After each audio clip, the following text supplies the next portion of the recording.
दादी, ये होली क्यों मनाई जाती है? इसकी कहानी सुनाओ ना दादी माँ।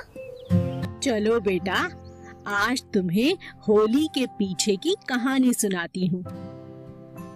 दोस्तों, होली का नाम सुनते ही हमारे चेहरे पर एक प्यारी सी मुस्कान आ जाती है। हवा में उड़ते लाल, हरे, गुलाबी गुलाल की तस्वीरें आंखों के सामने तैरने लगती हैं। चौराहों पर ढोल नगाड़ों की थाप, घरों से आती मीठी मीठी गुजिया और मालपुओं की महक, और बच्चों की पिचकारियों से छूटते रंग, ये सब हमारे मन को उमंग से भर देते हैं। हम सब इस दिन सारे गिले शिकवे भूलकर एक दूसरे को रंग लगाते हैं और खुशी से गले मिलते हैं।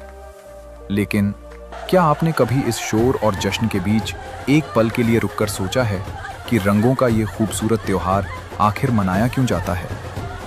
हम होली से ठीक एक रात पहले चौराहों पर लकड़ियों का एक विशाल ढेर बनाकर उसमें आग क्यों जलाते हैं, जिसे होलिका दहन कहा जाता है? इसके पीछे की कहानी क्या है? आज मैं आपको ले चलता हूँ सतयुग के उस प्राचीन दौर में, जहाँ से होली की असल शुरुआत हुई थी। ये सिर्फ एक कहानी नहीं है, बल्कि यह एक ऐसी रोंगटे खड़े कर देने वाली ऐतिहासिक महागाथा है जो हमें बताती है कि बुराई चाहे कितनी भी ताकतवर, कितनी भी विशाल और अजेय क्यों ना हो जाए, लेकिन सच्चाई और सच्ची निस्वार्थ भक्ति के आगे उसे एक न एक दिन घुटने टेकने ही पड़ते हैं। तो चलिए समय के पहिए को पीछे घुमाते हैं और इतिहास के पन्नों को पलटते हैं। ये कहानी शुरू होती है सतयुग में, जब धरती पर असुरों और राक्षसों का खौफ हुआ करता था। उस काल में एक बेहद शक्तिशाली, महत्वाकांक्षी और क्रूर असुर राजा था, हिरण्यकश्यप। हिरण्यकश्यप कोई आम असुर नहीं था। उसके भीतर पूरे ब्रह्मांड पर राज करने की भूख थी। अपने इसी सपने को पूरा करने के लिए उसने मंदराचल पर्वत पर जाकर घोर तपस्या शुरू कर दी। उसकी तपस्या इतनी कठोर थी कि वो सालों तक बिना कुछ खाए पिए एक पैर पर खड़ा रहा। दीमकों ने उसके शरीर पर अपना घर बना लिया, चींटियों ने उसका मांस खा लिया, और उसके शरीर से निकलने वाली तपस्या की आग से तीनों लोग जलने लगे। आखिरकार सृष्टि के रचयिता भगवान ब्रह्मा को उसकी तपस्या से प्रसन्न होकर उसके सामने प्रकट होना ही पड़ा। ब्रह्मा जी ने जब उससे वरदान मांगने को कहा, तो हिरण्यकश्यप ने बड़ी ही चालाकी से एक ऐसा अनोखा वरदान मांगा जिसने उसे तकनीकी रूप से लगभग अमर बना दिया। वरदान ये था कि उसे न तो ब्रह्मा जी की बनाई कोई रचना मार सके, न कोई इंसान मार सके, और न ही कोई जानवर। न वो दिन में मरे, न रात में मरे, न वो घर के अंदर मरे, न बाहर मरे, न धरती पर उसकी मृत्यु हो, न आसमान में, और न ही किसी भी अस्त्र या शस्त्र से उसकी जान जाए। इस अभेद्य वरदान को पाकर हिरण्यकश्यप का अहंकार 7वें आसमान पर पहुंच गया। उसे लगने लगा कि अब तो स्वयं मृत्यु भी उसका कुछ नहीं बिगाड़ सकती। वरदान मिलते ही उसने स्वर्ग पर आक्रमण कर दिया, देवताओं को हरा दिया और देवराज इंद्र का सिंहासन छीन लिया। वो खुद को ही तीनों लोकों का भगवान मानने लगा। हिरण्यकश्यप बोले, हा, अब इस पूरे ब्रह्मांड में मुझसे अधिक शक्तिशाली, मुझसे अधिक बलवान कोई नहीं है। देव, दानव, यक्ष, गंधर्व सभी अब मेरे चरणों की धूल हैं। मैंने मृत्यु को भी अपने अधीन कर लिया है। मृत्यु अब मेरी गुलाम है। आज से मेरे राज्य में, मेरे इन तीनों लोकों में कोई भी उस विष्णु की पूजा नहीं करेगा। विष्णु मेरा सबसे बड़ा शत्रु है, जिसने छल से मेरे भाई हिरण्याक्ष का वध किया था। जो भी भूल से भी विष्णु का नाम लेगा, उसकी जीभ काट दी जाएगी। आज से इस पूरे संसार का केवल एक ही ईश्वर है, एक ही पालनहार है, एक ही भगवान है, और वो हूं मैं, सर्वशक्तिमान हिरण्यकश्यप। हर मंदिर में केवल मेरी मूर्ति स्थापित होगी, मेरी ही आरती उतारी जाएगी।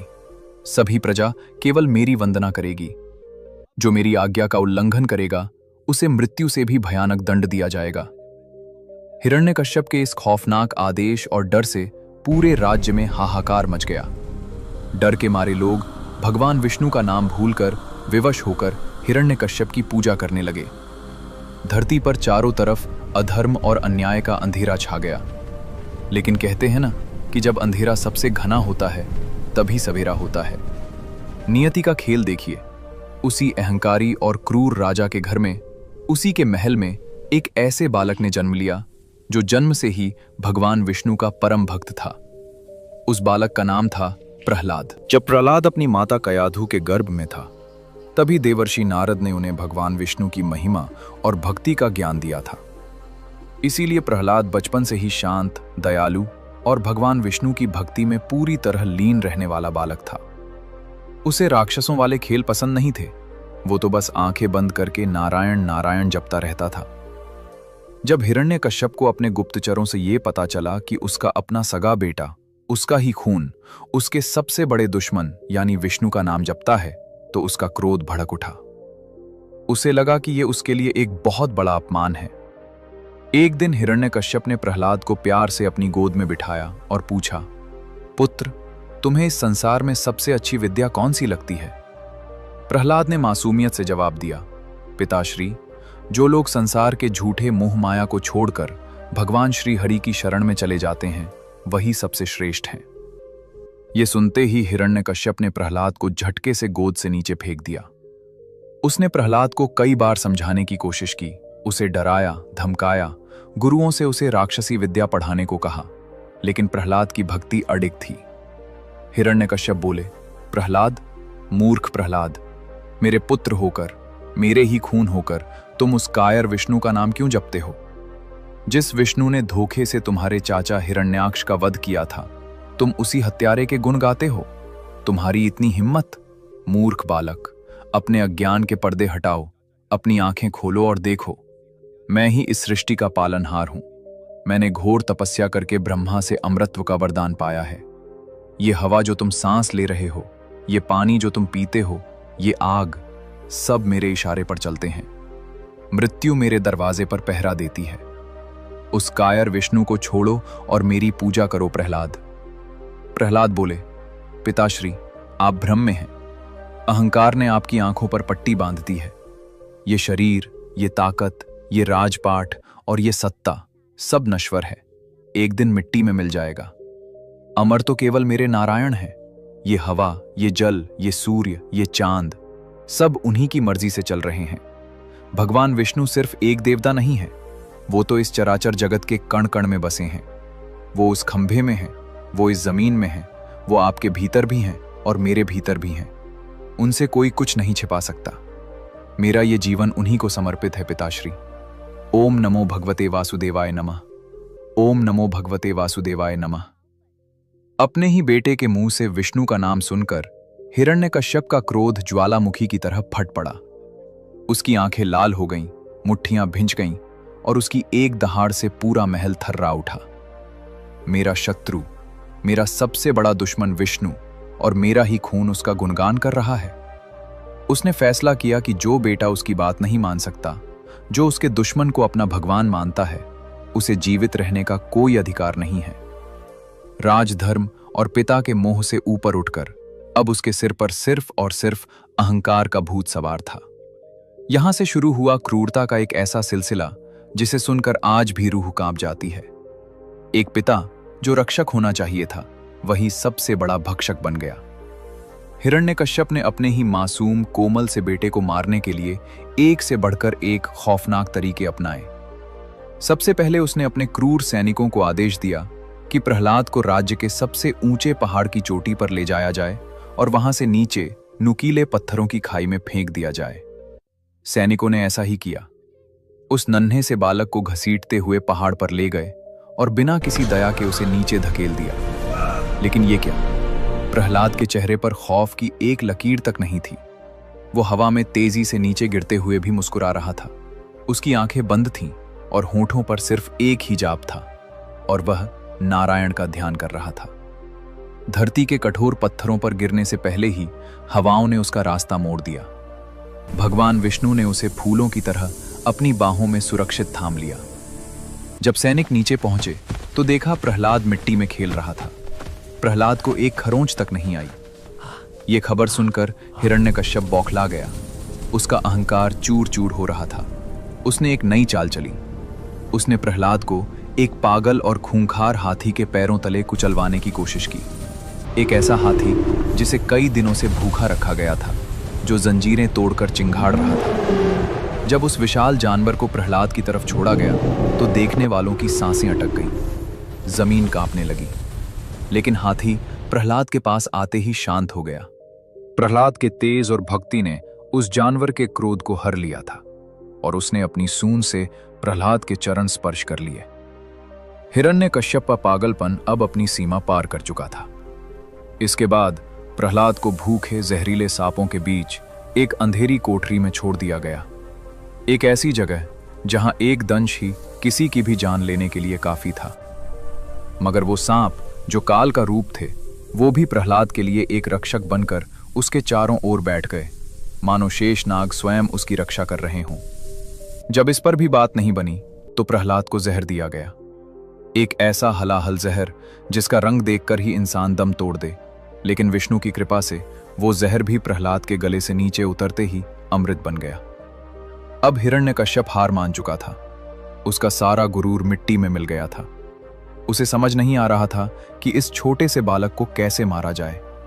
उसके पास कोई भी ऐसा अस्त्र या शस्त्र नहीं बचा था जो प्रहलाद का बाल भी बांका कर सके। और जब सारे हथकंडे फेल हो गए, तब हताश हिरण्यकश्यप ने अपनी बहन होलिका को बुलाया।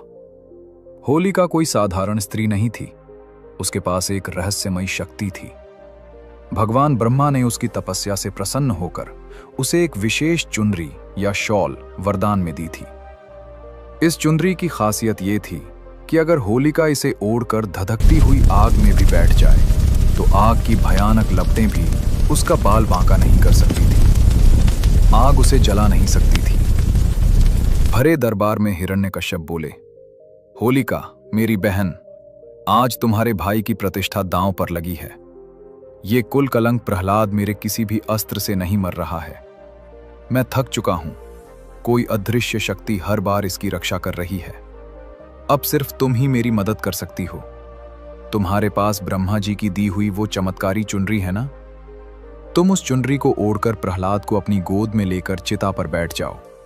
आग उसे जलाकर भस्म कर देगी और तुम सुरक्षित बाहर आ जाओगी। होलिका अपने वरदान के अहंकार में अंधी हो चुकी थी। होलिका बोली, आप तनिक भी चिंता न करें भ्राताश्री, कल फाल्गुन मास की पूर्णिमा है, कल ही इस बालक का अंत होगा। ये मूर्ख बच्चा मेरे पास आकर बड़े प्यार से बैठ जाएगा।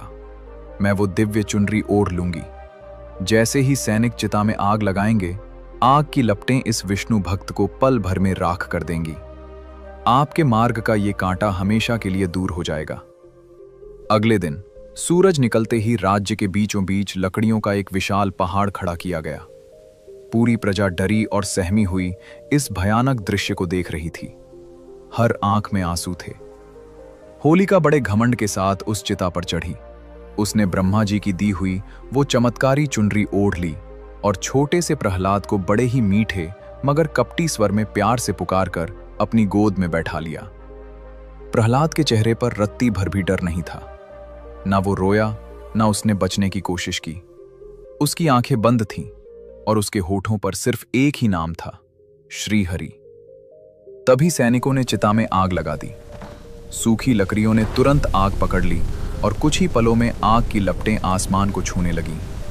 गर्मी इतनी भयंकर थी कि दूर खड़े लोग भी पीछे हटने लगे। पूरी प्रजा हाहाकार करने लगी। हिरण्यकश्यप अपने ऊंचे सिंहासन पर बैठकर जोर जोर से पागलों की तरह हंस रहा था कि आखिरकार उसका दुश्मन जल रहा है।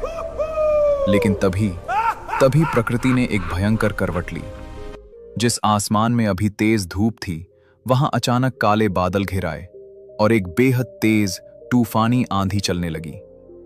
हवा का झोंका इतना तेज और अचूक था कि होलिका, जो अपनी जीत पर मुस्कुरा रही थी, उसके शरीर पर लिपटी हुई वो चमत्कारी चुनरी उड़ गई। होलिका डर के मारे चीखने लगी, बचाओ भ्राताश्री, मुझे बचाओ। वो चुनरी हवा में लहराती हुई उड़कर सीधे नन्हे प्रहलाद के ऊपर जा गिरी और उसे पूरी तरह से ढक लिया। आग की भयंकर लपटों ने पलक झपकते ही होलिका को अपने आगोश में ले लिया। जो आग प्रहलाद को छू भी नहीं पा रही थी, उसी आग ने होलिका को घेर लिया। वरदान का दुरुपयोग करने के कारण होलिका उसी आग में जलकर राख हो गई। जब आग शांत हुई तो सभी ने एक चमत्कार देखा। प्रहलाद राख के ढेर के बीचों बीच सुरक्षित बैठा था और मुस्कुरा रहा था। उसे आग की एक लपट ने छुआ तक नहीं था। धुएं के छटते ही पूरे मैदान में जैसे सन्नाटा छा गया। लोगों की फटी आंखें उसी चिता को देख रही थीं। उस भयंकर आग ने होलिका को तो जलाकर राख कर दिया था, लेकिन प्रहलाद के कोमल शरीर पर एक खरोंच या जलने का एक निशान तक नहीं था। यहां तक कि उसके वस्त्र भी ज्यों के त्यों थे। हिरण्यकश्यप अपने सिंहासन से उठ खड़ा हुआ। उसके होंठ कांप रहे थे और वो अपनी आंखों पर विश्वास नहीं कर पा रहा था। दोस्तों, होलिका का अहंकार और उसका वरदान दोनों उसी आग में भस्म हो गए, जबकि प्रहलाद की निस्वार्थ भक्ति ने उसे बचा लिया। ये सिर्फ एक बालक के बचने की घटना नहीं थी, बल्कि ये दुनिया के लिए एक प्रमाण था कि सत्य को कितनी भी बड़ी आंच क्यों न दी जाए, वो कभी जलता नहीं है। इसी घटना की याद में और बुराई पर अच्छाई की इस महाविजय का जश्न मनाने के लिए आज भी हम हर साल फाल्गुन पूर्णिमा की रात को एक विशाल आग जलाते हैं, जिसे हम होलिका दहन कहते हैं। ये पवित्र आग हमें केवल एक पुरानी कथा की याद नहीं दिलाती, बल्कि एक बहुत बड़ा संदेश देती है। ये आग हमें याद दिलाती है कि चाहे दुनिया की कितनी भी ताकतवर बुराई हमारे सामने क्यों न खड़ी हो, चाहे हमारे चारों ओर कितनी भी नकारात्मकता क्यों न हो, अगर हमारी नीयत साफ है और हमारा विश्वास पक्का है, तो जीत हमेशा सच्चाई की ही होती है। होलिका दहन के दिन हम सिर्फ लकड़ियां नहीं जलाते, बल्कि अपने अंदर छिपे अहंकार, ईर्ष्या और बुराइयों को भी जलाकर राख कर देते हैं। और फिर इस बुराई के जलने की खुशी में होलिका दहन के अगले दिन हम रंगों से खेलते हैं। चारों तरफ उड़ता हुआ गुलाल और खुशियों के रंग हमें बताते हैं कि बुराई के अंत के बाद जीवन कितना रंगीन हो जाता है। लेकिन ये रंग क्यों खेले जाते हैं? इसके पीछे भगवान कृष्ण और राधा रानी की एक बेहद ही खूबसूरत और मीठी सी कहानी है। वो कहानी भी मैं आपको अभी सुनाता हूँ, लेकिन उससे पहले अगर आपको प्रहलाद की यह कहानी पसंद आई हो तो कमेंट्स में जय श्री विष्णु या जय नरसिंह भगवान जरूर लिखें। चलिए अब सुनते हैं ये रंग क्यों खेले जाते हैं, इसके पीछे क्या कहानी है। अब अगली सुबह हो गई है, फाल्गुन मास की पूर्णिमा के अगले दिन की खुशनुमा और सतरंगी सुबह। आज के दिन हम सब क्या करते हैं? हम अपने हाथों में लाल, गुलाबी, हरा, पीला रंग लेते हैं, पानी से भरी पिचकारियां उठाते हैं और निकल पड़ते हैं अपने दोस्तों, रिश्तेदारों और यहाँ तक कि अनजान लोगों को भी रंगने के लिए। आज कोई छोटा नहीं, कोई बड़ा नहीं, कोई अमीर नहीं, कोई गरीब नहीं, आज सब एक ही रंग में रंगे नजर आते हैं। इस दिन को हम धुलंडी या रंगों वाली होली कहते हैं। लेकिन क्या होलिका दहन के तुरंत बाद लोगों ने ऐसे ही रंग खेलना शुरू कर दिया था? नहीं, रंगों के इस महाकुंभ की शुरुआत सतयुग के प्रहलाद से नहीं, बल्कि द्वापर युग के नटखट माखनचोर हमारे प्यारे भगवान श्री कृष्ण और बरसाने की लाडली राधा रानी से हुई थी। तो चलिए मैं आपको ले चलता हूँ सीधे द्वापर युग के उस जादुई ब्रजमंडल में, एक ऐसी जगह जहाँ की मिट्टी में भी प्रेम की महक है, जहाँ यमुना नदी अपनी नीली लहरों के साथ कल कल बह रही है। तट पर विशाल कदम्ब के पेड़ों पर पीले और सुगंधित फूल खिले हैं, ठंडी हवाएं चल रही हैं और गोकुल की हर गली, हर चौराहे में नन्हे कन्हैया की बांसुरी की मीठी धुन गूंज रही है। उस अलौकिक धुन को सुनकर पक्षी चहकना भूल जाते हैं और मोर मगन होकर नाचने लगते हैं। द्वापर युग में जब भगवान विष्णु ने स्वयं श्री कृष्ण के रूप में इस धरती पर अवतार लिया, तो उनका रूप बेहद मनमोहक और जादुई था। लेकिन उनका रंग सांवला था, बिल्कुल सावन के एक गहरे नीले या काले बादल की तरह, या फिर आधी रात के शांत आसमान की तरह। वहीं दूसरी ओर उनसे कुछ ही दूरी पर बसे बरसाने में रहने वाली वृषभानु नंदिनी राधा रानी का रंग एकदम दूध जैसा गोरा और सुबह सुबह खिले चंपा के फूल जैसा निखरा हुआ था, मानो साक्षात चांद की चांदनी धरती पर उतर आई हो। कृष्ण जब छोटे थे तो वे अपने सखाओं के साथ अपनी गायें चराते चराते अक्सर यमुना पार करके बरसाने की तरफ निकल जाया करते थे। वहां राधा रानी और उनकी सहेलियां गोपियां कदम के पेड़ों पर झूला झूलती, तरह तरह के खेल खेलती और हमारे नटखट कन्हैया को चिढ़ाने का कोई भी मौका नहीं छोड़ती थीं। कन्हैया को राधा रानी बहुत प्रिय थीं। वे उन्हें छुप छुप कर देखा करते थे, लेकिन उनके मन में अपने सांवले रंग को लेकर एक मासूम सी प्यारी सी शिकायत हमेशा रहती थी, जो गोपियों की हंसी सुनकर और बढ़ जाती थी। एक दिन फाल्गुन का ही महीना था। बसंत ऋतु के आने से पूरे वृंदावन का रूप ही बदल गया था। चारों तरफ पलाश और टेसू के लाल लाल और नारंगी फूल ऐसे खिले हुए थे मानो पूरे जंगल में किसी ने आग लगा दी हो। हवा में एक अजीब सा खुमार था।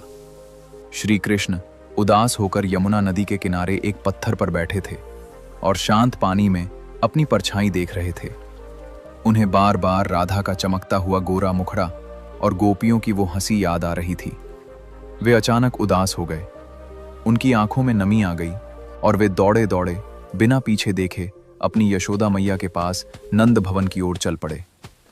नंद भवन पहुंचकर देखा तो यशोदा मैया आंगन में बैठी एक बड़े से मिट्टी के बर्तन में मथानी से माखन निकाल रही थीं। कन्हैया की पायल की छम छम सुनकर मैया ने पीछे मुड़कर देखा। कन्हैया बिना कुछ बोले दौड़कर अपनी मैया की गोद में छिप गए, उनका आंचल कसकर पकड़ लिया और अपना मुंह फुलाकर बैठ गए। मैया ने जब अपने लाडले को, पूरे ब्रह्मांड के स्वामी को, इस तरह एक साधारण बालक की तरह रूठा हुआ देखा तो उनका दिल पसीज गया। उन्होंने प्यार से कान्हा का माथा चूमा और पूछा, क्या हुआ मेरे लाल, किसने मेरे कान्हा को रुलाया?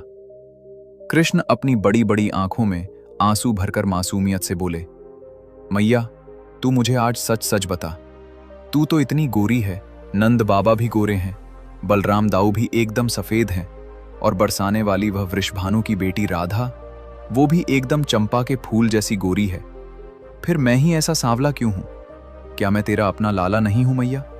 क्या तूने मुझे कहीं से मोल लिया है? प्रकृति ने मेरे साथ ही ऐसा भेदभाव क्यों किया है?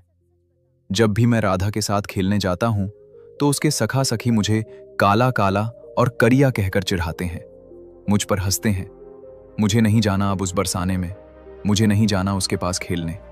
मुझे भी राधा जैसा गोरा होना है, मुझे भी उन जैसा दिखना है। यशोदा मैया अपने भोले से लाले की इस मासूम और प्यारी सी शिकायत को सुनकर अपनी हंसी नहीं रोक पाईं। वे जोर जोर से हंसने लगी।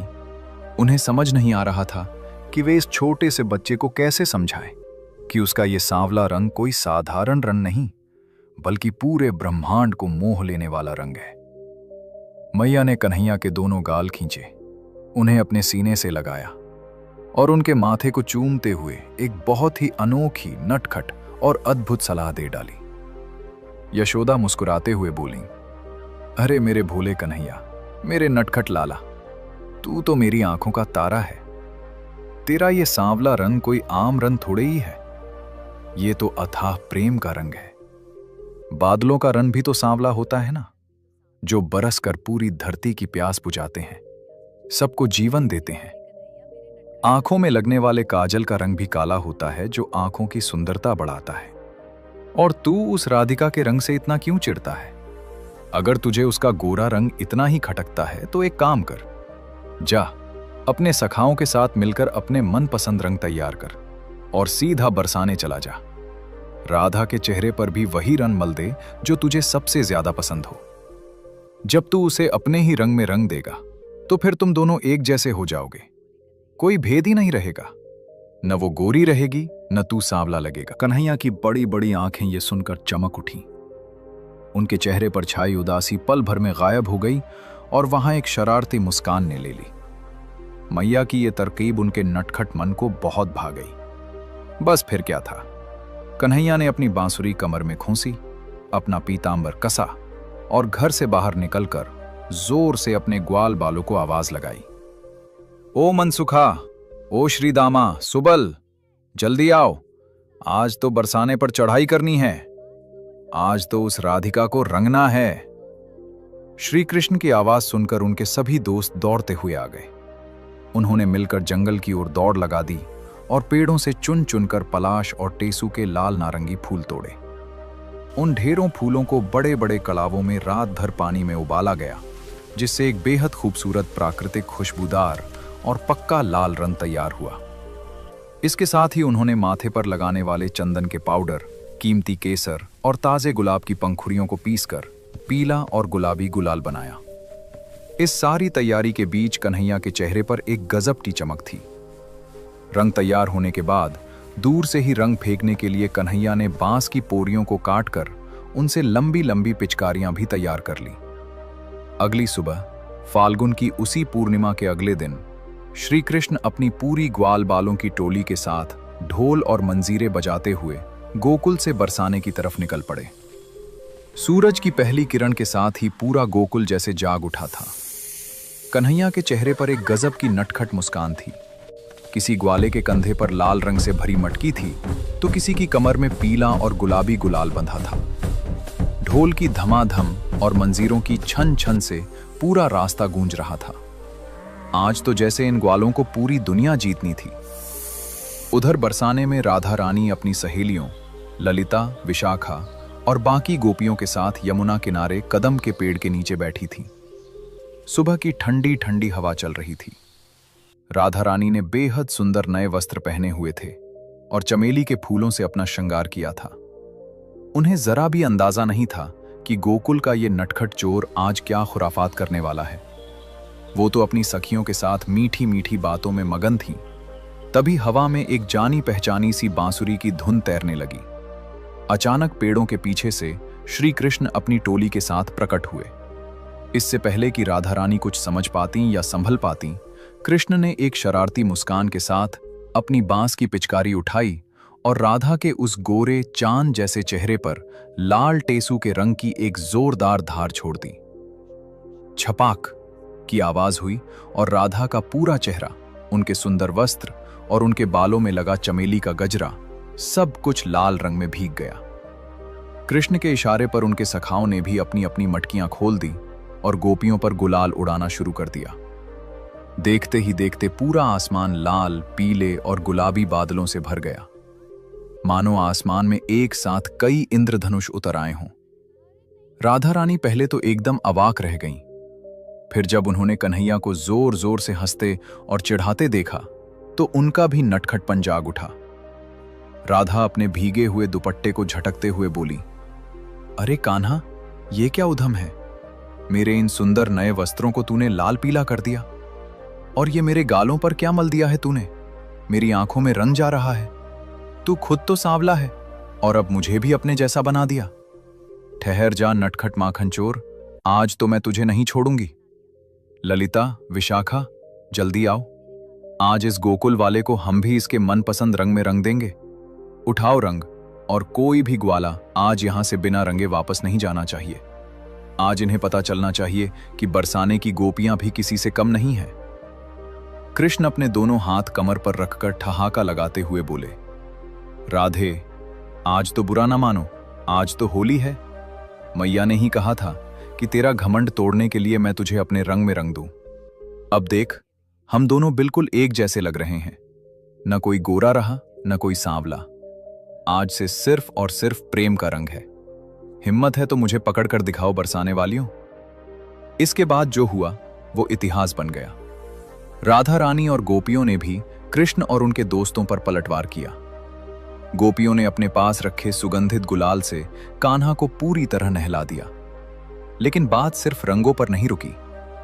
गोपियों ने रंग तो डाला ही, साथ ही कृष्ण और उनके दोस्तों को मजा चखाने के लिए प्रेम से उन पर रंग समाज के सारे भेदभाव मिटाकर हम सबको एक समान बना देते हैं। यशोदा मैया के उस छोटे से सुझाव और कन्हैया की उस प्यारी सी शरारत ने हमें दुनिया का सबसे खूबसूरत और जीवंत त्योहार दे दिया, हमारी प्यारी होली। तो इस बार जब आप होली खेलें तो सिर्फ किसी के गालों पर रंग ना लगाएं, बल्कि अपने दिलों के सारे भेदभाव, सारी कड़वाहट और सारे गिले शिकवे उसी रंग में घोलकर हमेशा के लिए मिटा दें।